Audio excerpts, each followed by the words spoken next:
The rain in Burma isn't like the gentle mists of Sichuan. It doesn't nourish, it punishes. It falls not in drops, but in solid, gray sheets that turn the world to mud and misery. It was in that rain, during the Siege of Myitkyina, that I learned the truest lesson of war. It is a contest of details. Overlook one and you die. My name is Chen Jian, and before I learned to read the language of tripwires and high explosives, I taught literature to children in a quiet classroom in Chengdu. Now my classroom was a waterlogged trench, and my students were boys like little Wei, barely 18, with hands calloused from the farm, not the pen. They couldn't read the characters on a supply crate, but they could read my face. They placed a faith in me that felt heavier than my pack, heavier than the satchel of demolition charges I carried. They believed that because I was a teacher, I was smarter, that I had answers.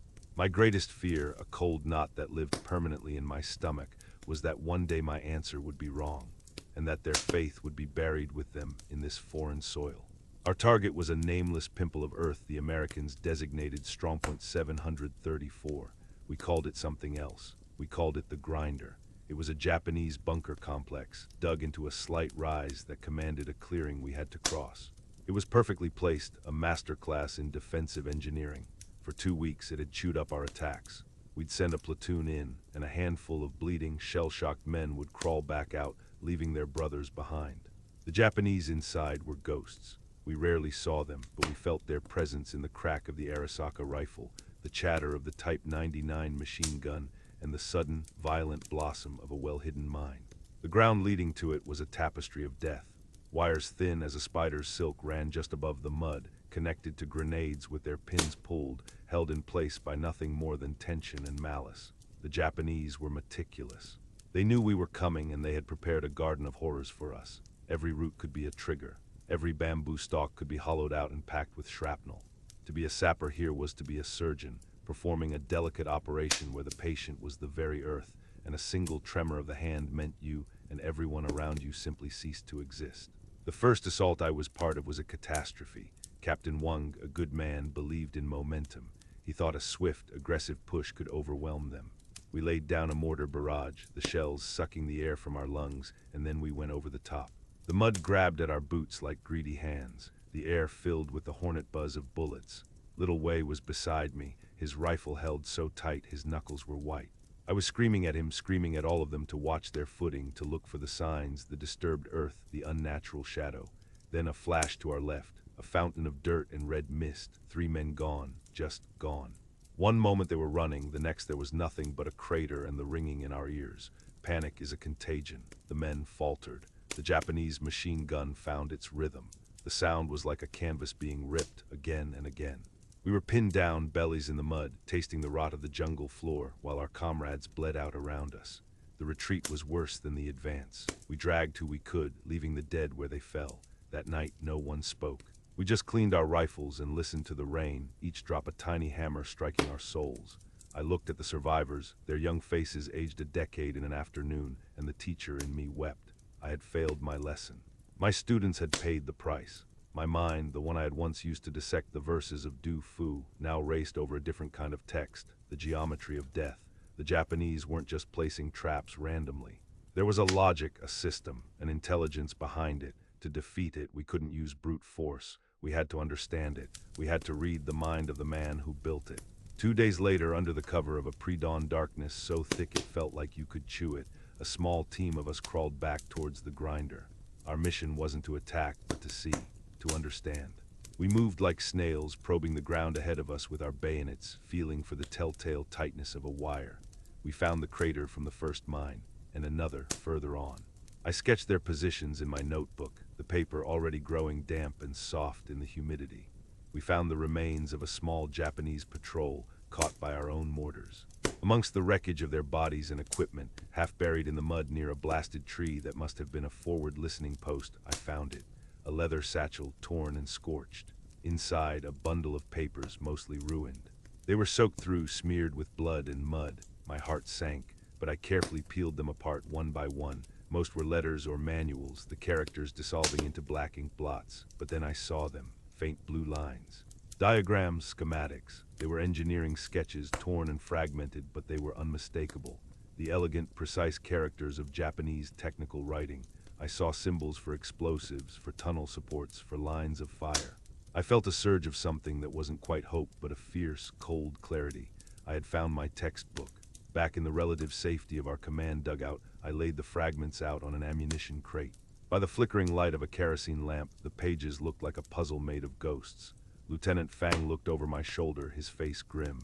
"Anything, Jian?" he asked, his voice rough with fatigue. "Maybe," I whispered, not daring to believe it yet. "Let me work." For hours, I did nothing but stare at those scraps. I was no longer a soldier in a war. I was back in my study in Chengdu, a scholar puzzling over a damaged ancient manuscript. I pieced them together not by their torn edges, but by the logic of their lines. This line here, showing a field of fire from a machine gun nest, must connect to this other scrap, showing the ammunition storage niche.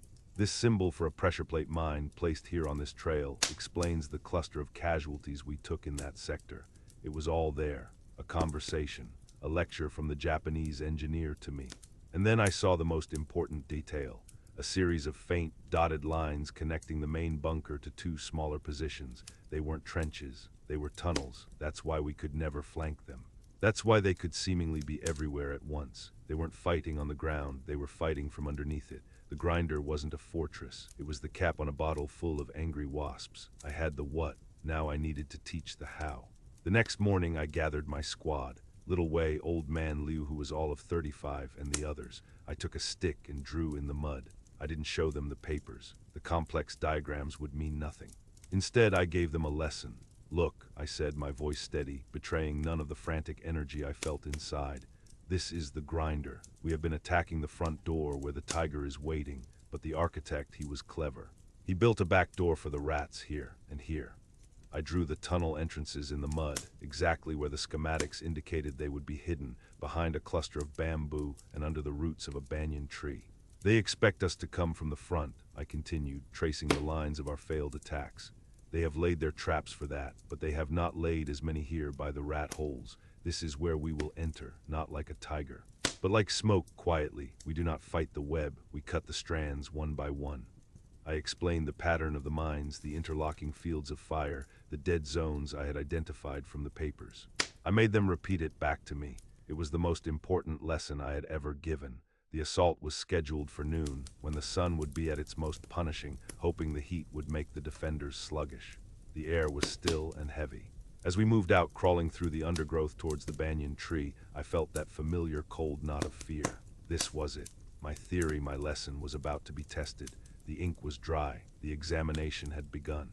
The lives of these men were my grade. We found the tunnel entrance exactly where I predicted. It was covered by a simple wooden lid, camouflaged with dirt and leaves. So simple, so deadly. We had walked past it a dozen times. Old Man Liu and I worked on the lid. My hands were slick with sweat, but my mind was clear. I could see the diagram from the scorched paper in my head. There would be a wire connected to a grenade just inside the entrance. I felt along the edge of the lid with my fingertips barely breathing. There, a thin, taut wire. I took my cutters, the metal cold and final against the wire. I looked at Liu. He nodded, his face a stone mask. I cut. The silence that followed was the most beautiful sound I had ever heard. We opened the tunnel.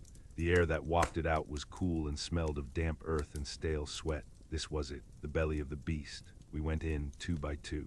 The tunnel was narrow, shored up with bamboo. It was a masterpiece of field engineering. My respect for my unseen enemy grew even as I prepared to kill him. What followed was not a battle. It was an extermination.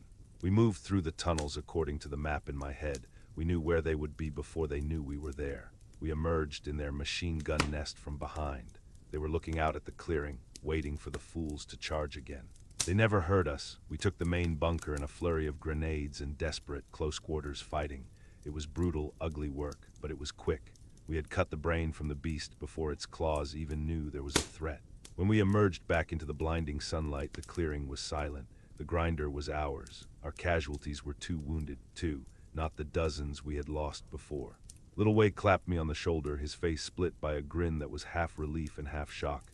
"Teacher," he said, his voice full of awe, "you read their minds." I couldn't answer.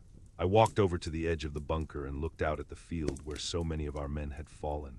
I hadn't read their minds. I had read their plans. I had used the very tool they had created to destroy them. There was no glory in it, no triumph, just a profound, aching sadness. The Japanese engineer who had designed this place was probably a man like me, a man who understood lines and angles, stress points and tolerances. A man who was meticulous. Perhaps he, too, was a teacher once. In this war, we had been forced to turn our knowledge, the very thing meant to build and enlighten, into a more efficient way to kill each other. That single piece of paper, that fragment of a plan, saved more lives than I ever could with a rifle. It taught me that war is not won by courage alone, but by understanding, by seeing the patterns in the chaos. I was a soldier of the Republic, but in that moment I was still a teacher. My lesson was written in mud and blood, but my students had survived. For them, for the children back home who I prayed would never have to learn such lessons, it had to be enough. These memories are heavy, but they must be shared. Subscribe to ensure these stories are never forgotten.